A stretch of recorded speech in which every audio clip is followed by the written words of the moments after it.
Today is the day. Excited ako kasi ipapadala na natin yung napabentahan ko ng ganchilyong bote sa City Center nung nakaraang araw na binili nila Dioli Mendoza, Joan Fernandez at ni Gemma Andres. Thank you very much sa inyo mga kukumares at binili nyo ang paninda ko at patuloy na ang layunin natin para sa mga bata ay masuportahan sila kahit konting tulong sa kanilang pag-aaral. Thank you so much! Sasama ko kayo mamaya sa pagpapadala natin ng pera sa pera padala sa Pinoy Shop. Tuloy ipapasyal ko kayo. Hope to see you there. I love you all. Jeng jeng jeng jeng jeng jeng jeng jeng.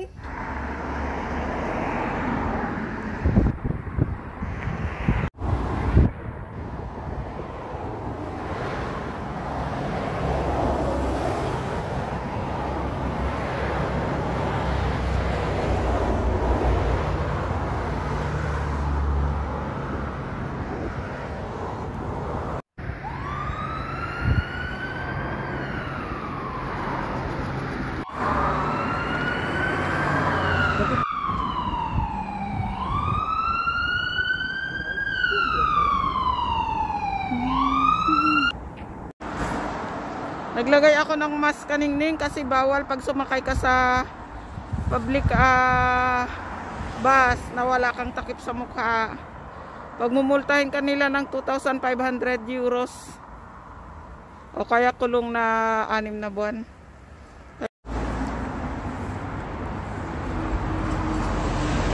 Ito na yung bus na sasakyan ko mga kaningning.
Malapit na ako guys sa padalahan ng pera.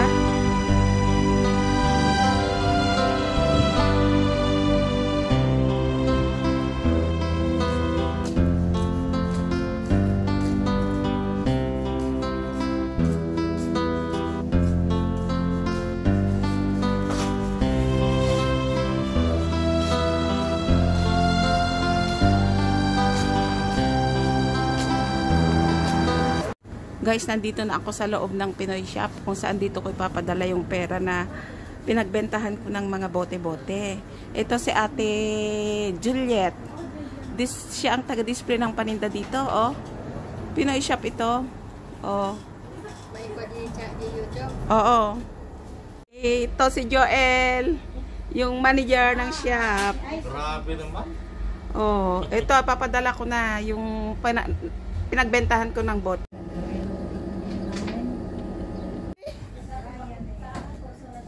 Ada bakit nga kurso na dain da? Ana, Pilipina? Sika siguro, ana. Kumita ka man dito, eh.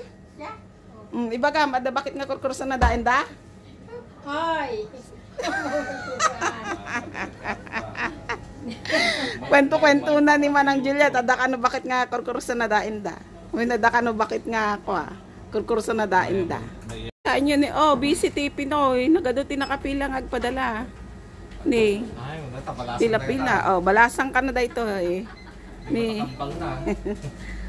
oh, Pinoy shop, pero nagaduti gumatang, uray po raw, mga puti. Pauwi na ako kanina.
Naipadala ko na yung pinagbentahan ko ng ginantsilyo kong bote sa mga schools na gusto kong itulungan ang mga bata na mag-aaral para may pambili sila ng mga gamit nila. Sabihin niyo siguro bakit ko ginagawa yon? Kasi ang hirap nga ng maging mahirap na mag-aaral ka, kulang ka sa gamit. Kasi nung bata ako, ganun na ganun ang naranasan ko. Yung papasok ka na lang sa eskwelahan, hihingi ka ng pambili ng papel o kupon ban sa nanay mo o sa magulang mo. Kasi nga kailangan mo yun araw-araw sa pag-aaral mo. Bigla ka na lang hihiyawan ng nanay mo o ng magulang mo, sasabihin sa'yo, huwag ka nang mag-aral, wala kang gamit, huminto ka na lang. Ganun yung laging sinasabi tuwing hihingi ka ng pera na yung nagagalit-galitan si nanay sa tuwing hihingi ako ng pambili ng gamit ko sa pagpasok. Alam ko, ano lang niya yon. Kasi talaga namang walang-wala at wala naman talaga siyang maibibigay. Ano lang niya yun para nang sa ganon nagagalit-galitan siya. Pero sa loob-loob niya, umiiyak siya. At parang tinutusok ang puso niya. Kasi nga talaga namang wala siyang maibigay na pambili ng gamit ko noong nag-aaral ako. Naintindihan ko kasi nga marami kaming magkakapatid. Yung kinikita niya sa paglalabandera araw-araw noon, hindi sapat para maibili ng pagkain namin kasi nga 8 kaming magkakapatid. Yung tatay ko naman, kulang din, di rin sapat yung kinikita niya sa pagkakargador sa isang rice mill. Minsan mayroon siyang matatanggap na labada, minsan wala. Hindi naman palagi araw-araw may tanggap siyang labada yung nanay ko. Yung inaasahan lang niya, yung ibibigay ni tatay na kinita niya sa pagkakargador ng pagbubuhat ng palay. Kaya ang hirap talaga maging mahirap. Kaya naintindihan ko lahat yon. Pero kahit minsan hindi ako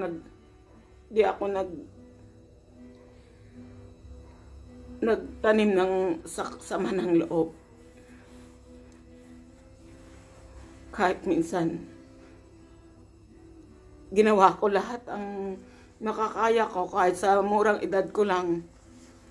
Nakatulong din ako sa kanila para meron akong may pambili ng gamit. Minsan lumulusong ako sa isang sapa para manguha ng kangkong. Naibenta ko yon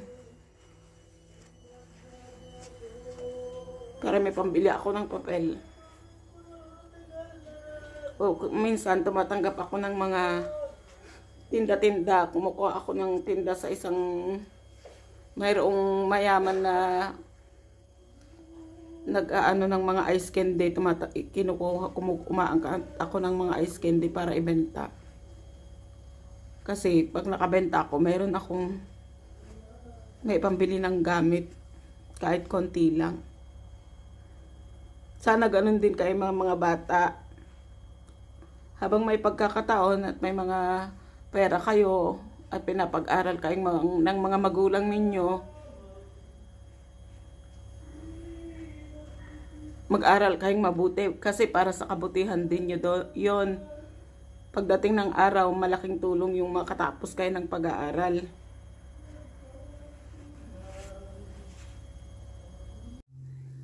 Kaya tuwing nakakakita ako ng bata na mag-aaral,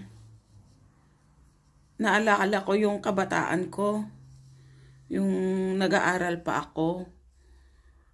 Halos papasok ka, tumutulo ang luha mo Kasi wala kang gamit na kompleto sa pagpasok mo sa paaralan.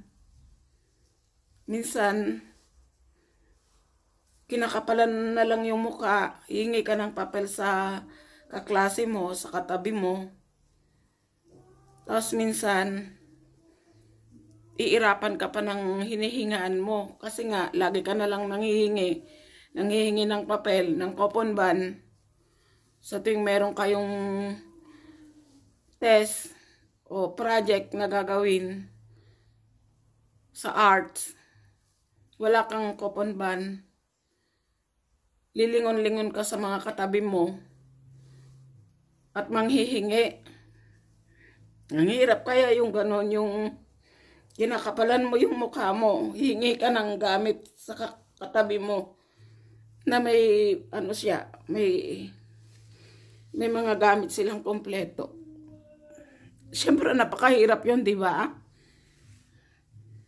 Kaya minsan naiisip ko, sabi ko, kung bibigyan lang ako ni Lord ng pagkakataon na bibigyan niya ako ng medyo maganda-gandang buhay, hindi ko makakalimutan lahat ng yun. Pag may blessing ako kahit konti, i-share ko sa mga bata. Kahit konti lang. Mabuksan ko yung puso ko rin para sa mga bata dahil alam ko yung nararamdaman nila ay naramdaman ko rin noon. Kaya wag niyo sanang aanuhin yung kahit konti lang na pagtulong ko sa mga bata na idadaan ko sa mga teacher na ipapamigay para ma-share. Nang sa ganon, may pagpatuloy nila ang kanilang pag-aaral at madagdagan ang kanilang kaalaman. Sana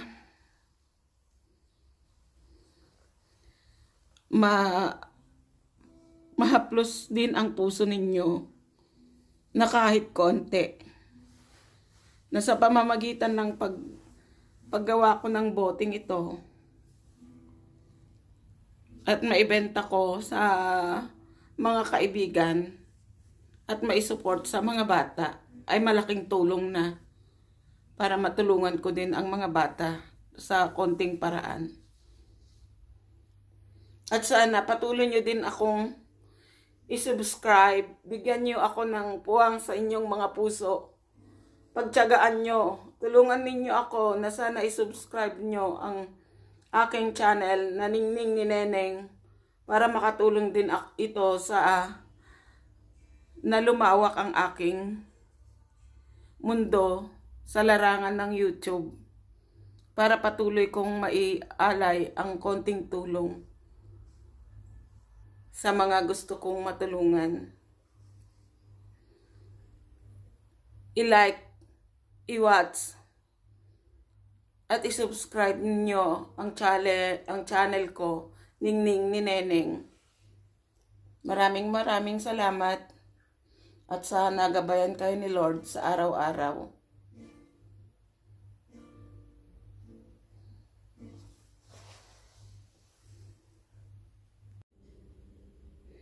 Ito yung mga resibo ng mga schools o paaralan na kung saan yung napagbentahan ko ng mga ganchilyong bote at niluto kong mga ulam ay dito napunta. Na kahit konting tulong ay makakatulong ito na pambili nila ng mga gamit para i-distribute sa mga batang mag-aaral sa eskwelahan.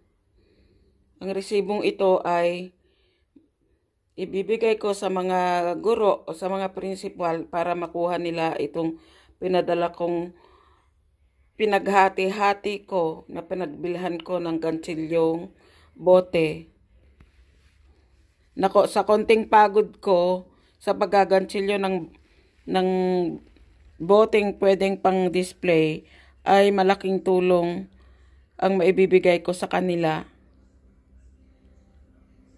Alam ko konting tulong lang itong maibibigay ko sa kanila pero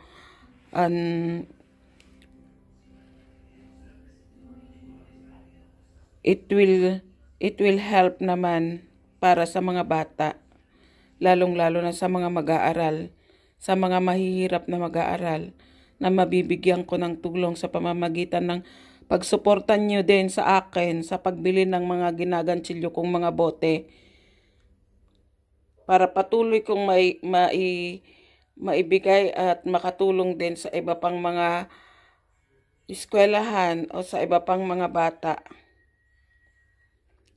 Maraming salamat sa patuloy niyong pagtunghay at panonood sa video ko. Ningning ni Neneng.